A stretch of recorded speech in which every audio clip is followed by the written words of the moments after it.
this edition of News Leader on 6. I'm Jim Fuller. In tonight's news, the Talahoma Board of Mayor and Aldermen debate giving themselves raises. Talahoma Fire Chief Richard Chastain awards challenge coins to the board, and we'll hear from Governor Bill Lees about his plans for reopening Tennessee schools. We'll have these stories and more on tonight's News Leader on 6. Talahoma needs leadership. Talahoma needs someone who can make good decisions in bad times. Talahoma needs someone who is familiar with the area and knows how to bring people together. Talahoma needs someone who's not tied to any specialty group, who doesn't owe someone a favor, that's going to make decisions for the entire city as a whole. We want to make sure that we stay focused on health. We want to make sure we stay focused on wealth. And we don't stay focused on education. Those are the three things that if we as a city invest in our people, we will see the return, and our city will continue to grow, and our city will continue to prosper. So that's why I'm running for mayor, and I'm ready to begin working for you day one, and I'm asking for your vote.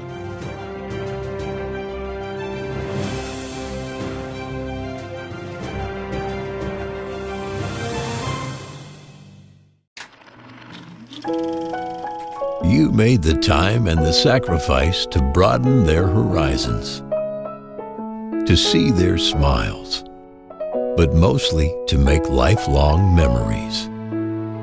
We think it's time to do it again, just the two of you. Don't let illness or injury slow you down.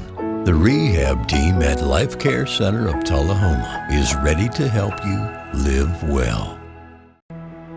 This is the face of a fighter.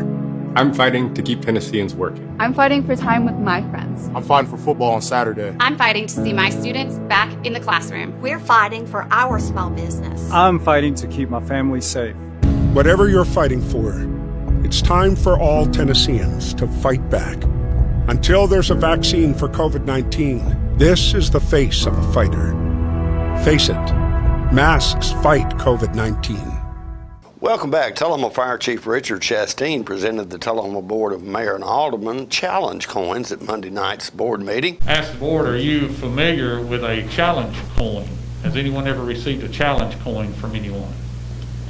Okay, a lot of times in the military, at military bases or fire departments and police departments, they'll have a challenge coin that either commemorates something specific, like we got from John Glass with the air show, or they will commemorate the department itself and award those for special recognition for certain acts of bravery or whatever it might be. So about 6 months ago, some of the firefighters came to me after receiving some coins from other departments and asked if we could start trying to put together a coin program. So, of course, any good person forms a committee. And so we got a few people off each shift, and they got together and started working on a design. We have an artist on staff, Jason Dyson, that is a very good artist, and he has done things for us before.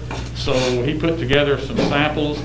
We passed it around the station, all three shifts, the management, everybody looked at it, and we came up with a design. So we have accomplished that part of it, and we were able to go out and get some bids to purchase these coins. We were able to get a good qualified bidder and provided us with coins.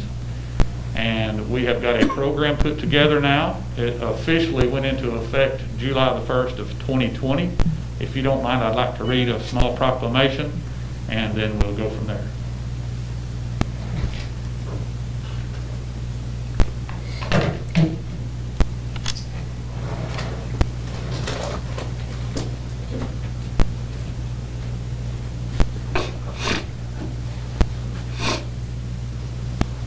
Okay, as Winston comes around, he will be handing out the first issued coins.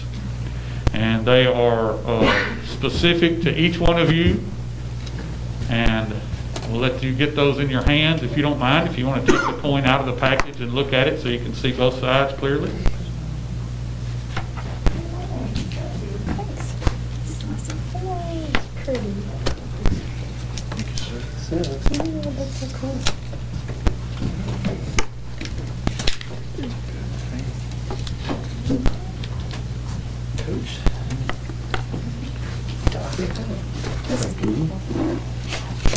These are each individually numbered for authenticity.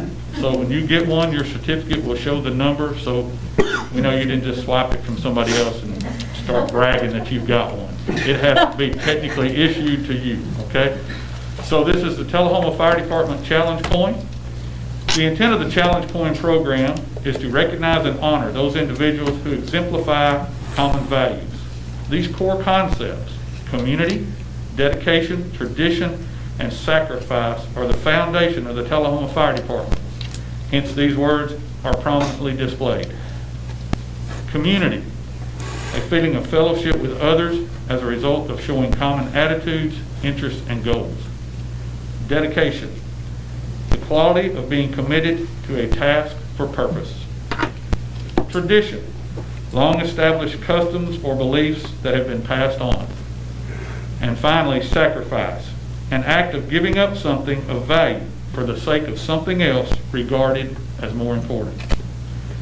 This coin is an emblem of the Talahoma Fire Department, and we trust all of those who possess will constantly be reminded of these values. So we decided to honor this group with the first coins because y'all provide support for the fire department, and we certainly couldn't do our job without the community and this group. So I just appreciate all of you, and these coins don't come from me, they come from the department, and they're yours to keep.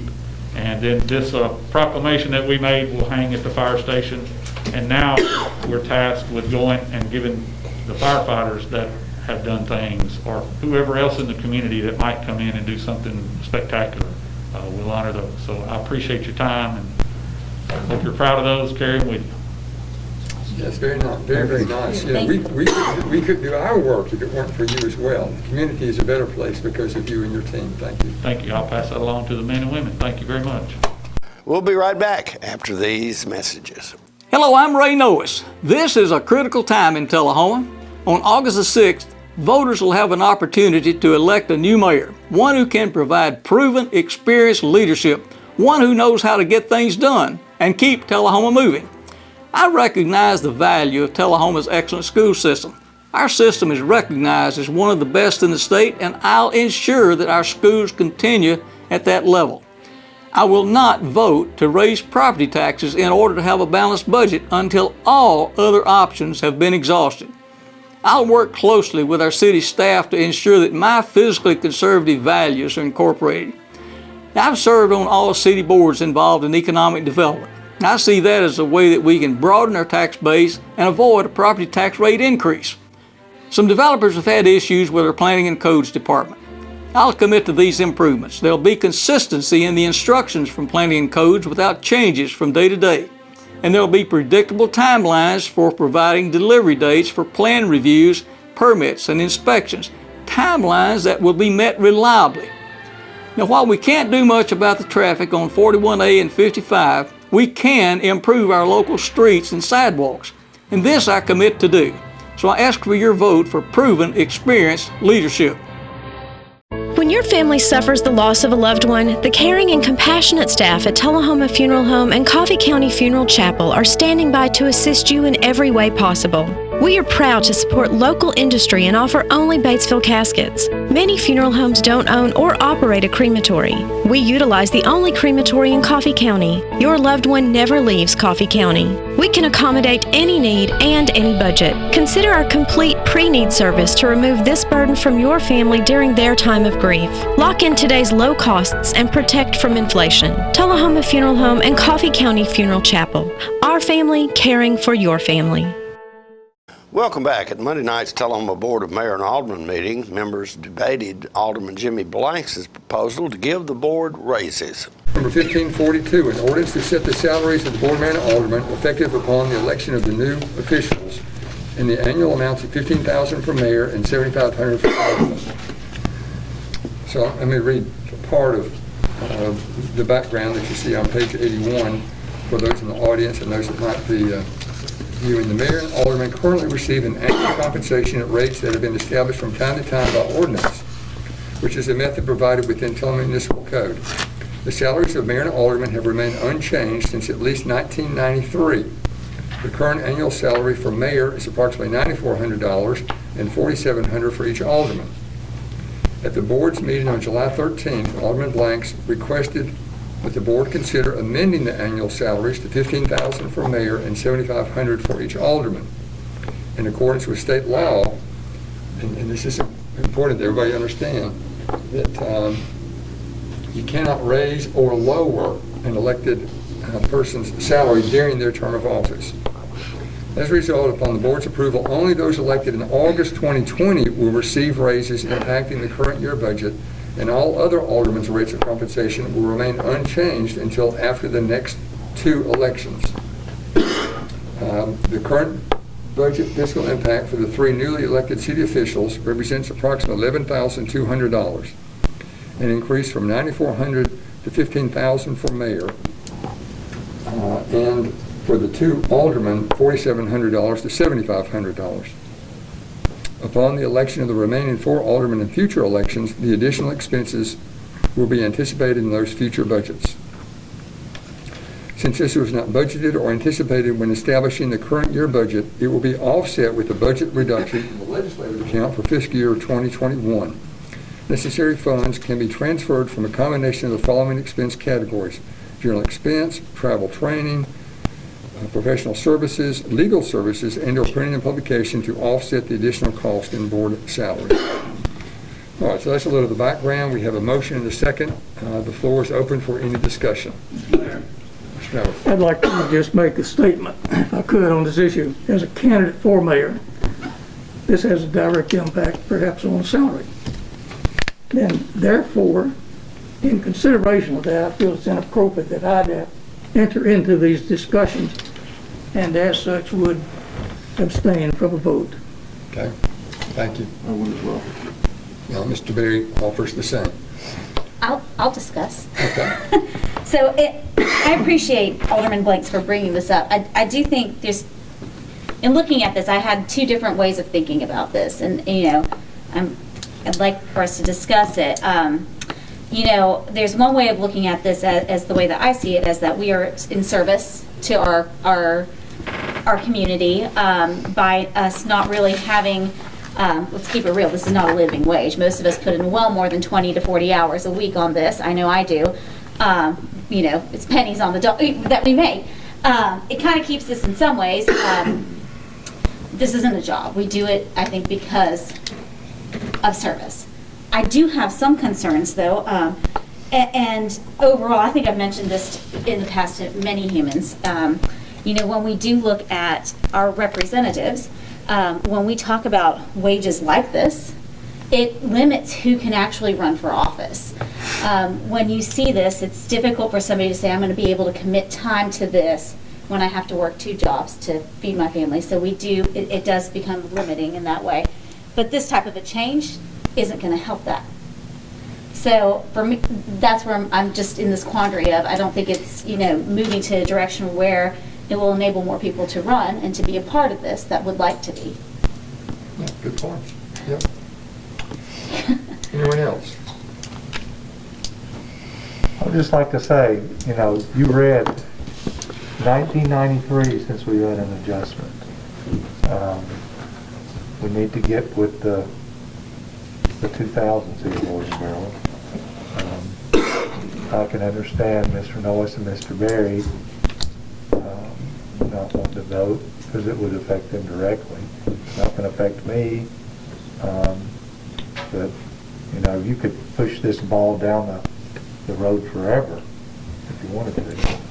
But I thought I'd bring it up and just see where it goes. It'll eventually have to pass, maybe or maybe not. Whoever's voting here tonight, can maybe make a change for the future. So what's going to happen is we've got 2 that are going to abstain. It simply takes a majority of those present and voting to pass. So as long as it gets 3 affirmative votes, then it passes. Win a few, lose a few. More news is coming up in a moment. It's not invoice. It's not MSRP. It's not Christmas Day, although it may feel like it. It's the lowest prices in Middle Tennessee, period. It's a Stan McNabb Chrysler Dodge Jeep Ram or Stan McNabb Chevrolet Buick GMC Cadillac before these prices are gone forever. All right, the cat's out of the bag at Carroll Street Liquor in Talahoma. Now you know where to go if you're planning a get-together and want the ideal wine or spirit. Party planning can be stressful, but at Carroll Street Liquor you'll find everything you need. Mixers, gift sets, and all of your favorite spirit brands. So if you're feeling the pressure to pull off the ideal party, come to Carroll Street Liquor and select among the seemingly endless supply of wines, spirits, gift sets, and more. Your perfect party, it's in the bag with Carroll Street Liquors. Welcome back. On Tuesday, Tennessee Governor Bill Lee gave his reasons for reopening Tennessee schools and allowing contact sports to resume. I know that there are likely a number of parents tuned in today, and we want to be very clear that what we want to provide for you are choices that you have for how you believe your children best should be educated, whether that is in person at school or at home. And we also know that we want to speak to teachers who we want to understand that we have a strong commitment to making sure that you can teach your kids safely and effectively, and we'll be talking about the ways that we are supporting our teachers in this effort. Many of our schools were forced to close in March due to the uncertainty of this pandemic. There was much uncertainty, there was much disruption to in-person learning and to extracurricular activities. And like the rest of the country, districts were thrust into a situation of learning how to support kids out of the classroom. And teachers had to work overtime to understand how to virtually teach kids effectively. Parents were thrust into a situation regarding teaching their kids at home and finding childcare options for themselves. So we had a great deal of disruption in the spring. And the last 5 months have certainly pressure tested our health system. They've pressure tested our economy. But these months have been especially cruel to students and to children. And if we're not careful, we stand to have a generation of kids who are left to fend for themselves. Make no mistake, extended time away from the classroom is harmful to children. There's widespread agreement to that. It's particularly harmful for low-income students. It's particularly harmful for students with disabilities. And while many Tennessee students can learn in a safe, supportive home environment, we have to account for the student that cannot, the student that is in the inner city, the student with special needs, the student that does not have access to adequate nutrition, the student that has mental health challenges, the student that does not live in a stable home environment. And the school itself provides resources for all of these students, and we are committed to serving those kids. Commissioner Swin will have much more to say about this, but our Child Wellbeing Task Force explored the significant risks associated with prolonged time away from the classroom when it comes to safety and mental health and academic achievement and other considerations. So like the American Academy of Pediatrics, the CDC, the National Academy of Sciences, Engineering, and Medicine, we fully support reopening our schools with in-person learning as the best option. We also believe that districts should open on time and that planned delays should be reserved for only the most extreme situations.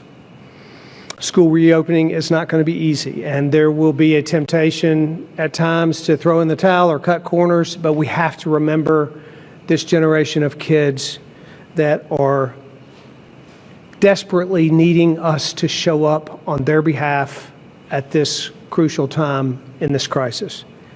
The role of the state is to provide clear data. It's to empower parents in choice for their kids. It's to support teachers in their efforts to teach safely and effectively. And it is to work with districts to make certain that they have everything they need to develop their reopening plans for their individual districts.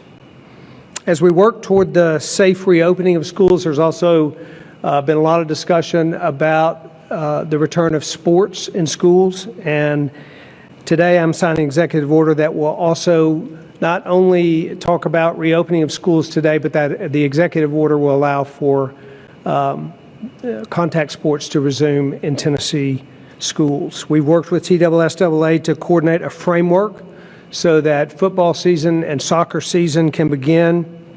Non-TSSAA schools must follow those guidelines, and non-school sponsored athletics will follow the Tennessee Pledge, and the pledge will be updated to provide guidance for those athletics. It's an important part of our community, athletics, and it provides a lot of benefits to our student athletes. But however, we have to remember, common sense precautions have to be taken in the midst of COVID-19 in order for any return to play to actually make it through the season. Additionally, I'll be signing an executive order this week that continues to give local governments the authority to determine mask requirements. Adopting mask requirements has been an effective tool to allowing buy-in from local citizens by their local leaders, and we are encouraged, as we discussed yesterday with Dr. Burks, the need for Tennesseans to wear masks and the need for us to implement policy that allows Tennesseans to grow in their adherence of this policy. We'll be right back in a moment after these messages. Here at Stan McNabb Collision Center, we work with all major insurance companies, and we get the job done right the first time, on time. Well, I grew up in Talahoma. We'd always done business with Stan McNabb, so when we needed collision service after a run-in with a deer, we knew to call those guys. We already had trust with them. We called Cody. He took great care of us. He kept us posted every step of the way, and we couldn't have been more pleased. Getting your vehicle back to pre-loss condition shouldn't be a headache.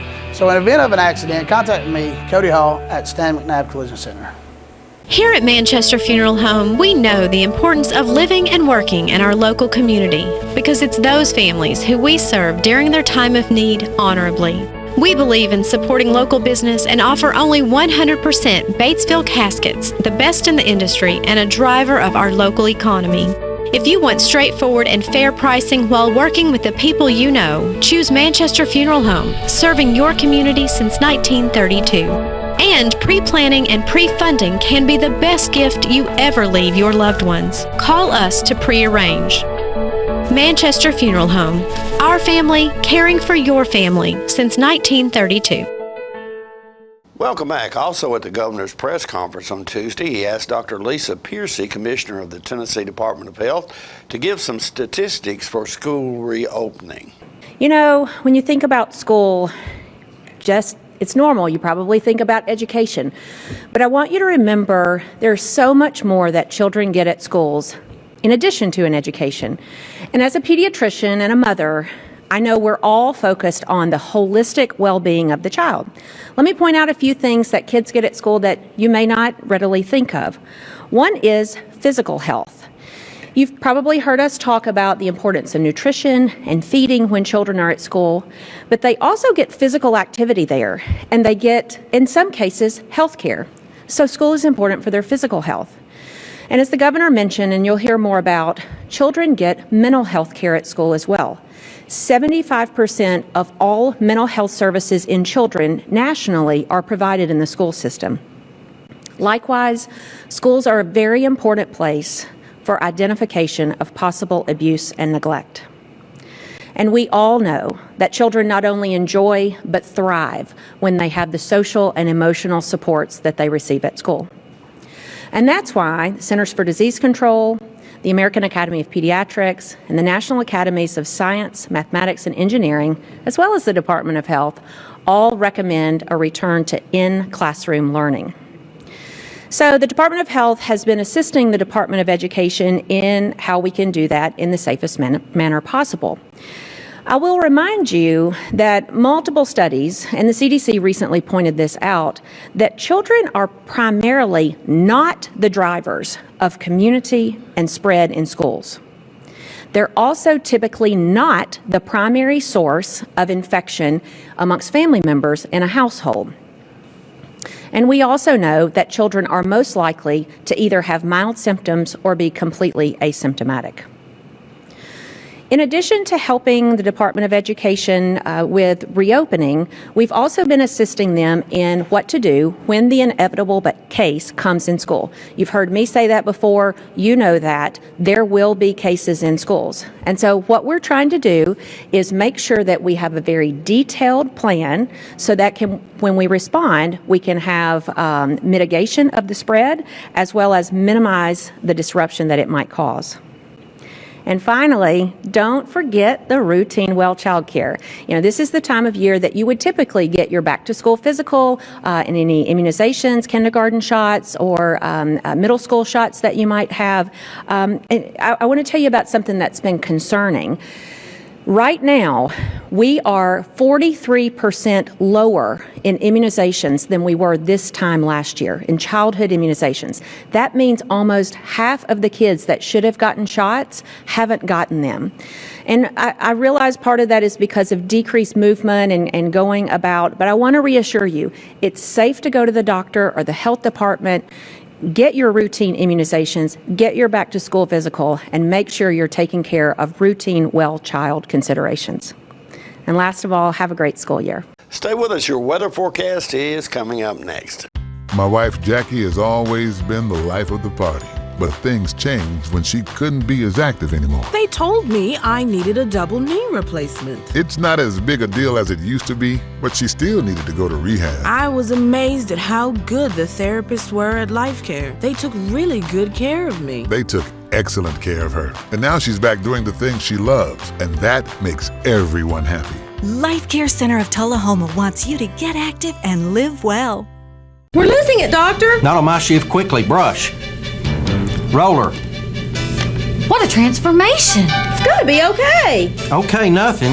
At Paintworks of Talahoma, we specialize in domestic emergencies with Martin Senior Paints. You can be the paint doctor too when you treat your home with Martin Senior interior and exterior finishes. Doctor, we've got another one. Got you covered. Paintworks of Talahoma. Come see the paint doctor, Stat. Welcome back. We'll take a look at your weather forecast at this time, starting with your weather history on this day. Our record high was in 1952 at 101 degrees. Record low was in 1925 at 52 degrees. Average high on this day is 87 and the average low is 67. Rain in the forecast for tonight with a low of 71. Thunderstorms in the forecast for Friday with a high of 85 and a low of 69. And expect scattered storms on Saturday with a high of 87 and a low of 67. And that's our News Leader report for this evening. We invite you to join us each Tuesday, Thursday, and Saturday at 6, 8, and 10 for News Leader on 6. You have a good one.